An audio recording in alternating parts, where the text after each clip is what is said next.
Good morning, everyone. This is Ramajan and Catherine Carrigan with What is Social Media Today, teaching you how to win the game of social media.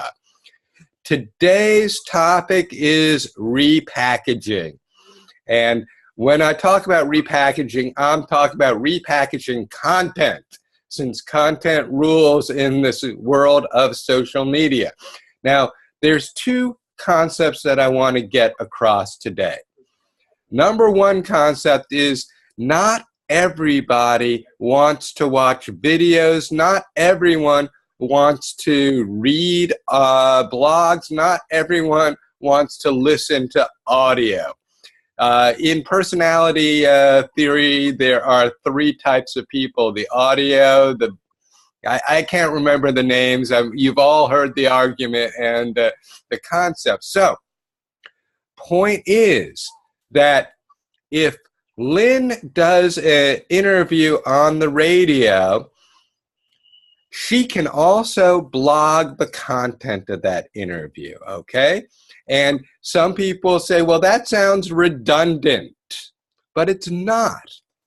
Some people will spend the time to listen to that interview. Others won't. Okay, now do you want to provide something for those others? Why not? Okay, here you already are creating the content. Spend another, 15 minutes and write 350 words, 500 words about it, or several 350 words about it, or even 6 words. Okay, so concept is we have an audience that has different needs. So if we produce a video and we market it well, it's not going to hit all the people that are our potential customers. It'll only hit the ones that want to watch videos or can. And let me explain this concept really clearly. Back in the day, we had a mountain bike talk radio show on the internet.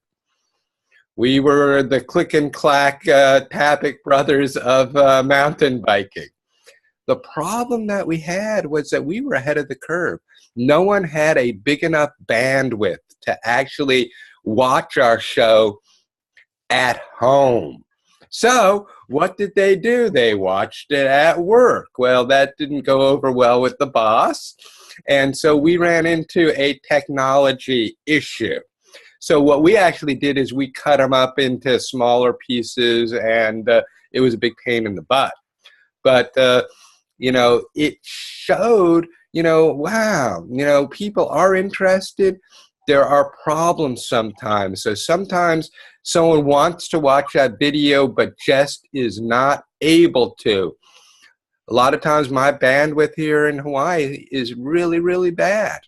So I'll opt to read the article instead of listening to the video. And some days I don't want to do videos. Some days I do, some days I don't. So even the same person, today they want video, tomorrow they want to read a blog posting, next day they want to read 6 words, okay? So repackaging the same event for a different audience is very, very important. It is not redundant. Now, here's the other repackaging concept, and this is the one that Lynn and I really hit. Lynn has and I'm not demeaning you at all, Lynn. I'm just using you as an example, okay? I just want to get that clear. Lynn has an online course, and she has done some marketing for it. And we talked a little bit and said, look, what you really need to do, Lynn, is you need to load in to Hootsuite a continual barrage of leads that go to this class, okay? Hey, find out about this, or, what is beta healing, or, all these little pick box concepts. Okay, we've determined that pictures are rule. So that if you do a post without a picture, you're probably only going to hit 10% of the people that would normally click. So photo, picture, some kind of visual aid, some kind of small amount of words going to the link. Okay, now Lynn has a big program, so she's got the ability to look at all the different hooks that her program offers to people, okay, and start to market that component. Of course, we don't want her to give it all away. On the other hand, we want her to show people what they get. How can I help you today?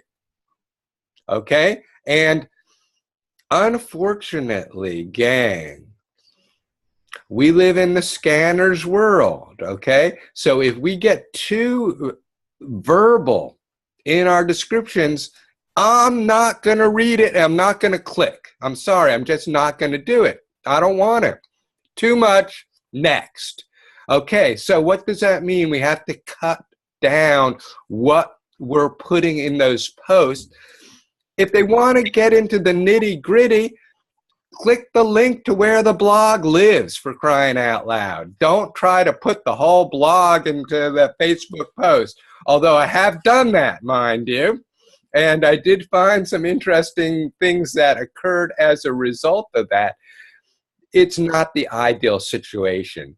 The ideal situation, and I cannot say this enough, is that every post needs to link back to what you are pitching or who you are, okay?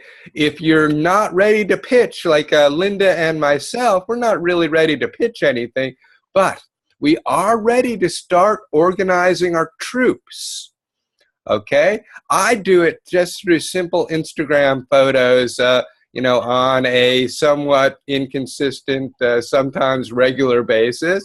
I'm not the best adherence to everything that Catherine has taught me. And unfortunately, I'm our client, right? I'm the one that needs this program because, heck, I need to do more. I need to get more out there. I need to get my troops in order because one day, book 2 is going to be out there. And I'll be pitching book 2 and I'll be pitching book 1. Even though book 1 is 3 years old, I'm not going to stop pitching it. I'm just going to start pitching it, okay? So time isn't the important thing. If your book, Lynn, your first book is ready to be pitched again. Catherine, your first 7 books are ready to be pitched again. You know that. Catherine is a continual pitcher of her books. She uses Goodreads to do this over and over and over again. Is it redundant? Well, for that one person that catches every one of Catherine's posts, maybe they're going to get frustrated by seeing it over and over again. But that's one person, gang. There's 100,000 other people that haven't seen it, don't know that her book exists, and are ready to buy it, okay? So repitching our stuff is very important. Now, do we do that with the same picture and the same 6 words? Probably not. Does it require some time? Yes, it does require some setup, but the content already exists, gang. You've already created it. What do you do now? You slice and dice, you put it into the food processor, and it comes out 7 different ways, and now you just put that out through the 10 different platforms you're working. You concentrate with Goodreads because that's the readers' forum, and most of us are authors, and we do have a book, so let's not leave out the obvious. Okay, with that said, gang, repackaging content does help us keep our time down, okay? We don't have to create new content every single day. Not to say that that's a bad thing. We do want to create new content, but we can mix it with some of our older stuff. Remember, and this is the critical point, and after I say this, I'm going to stop my recording. Not everybody is looking at social media 24/7.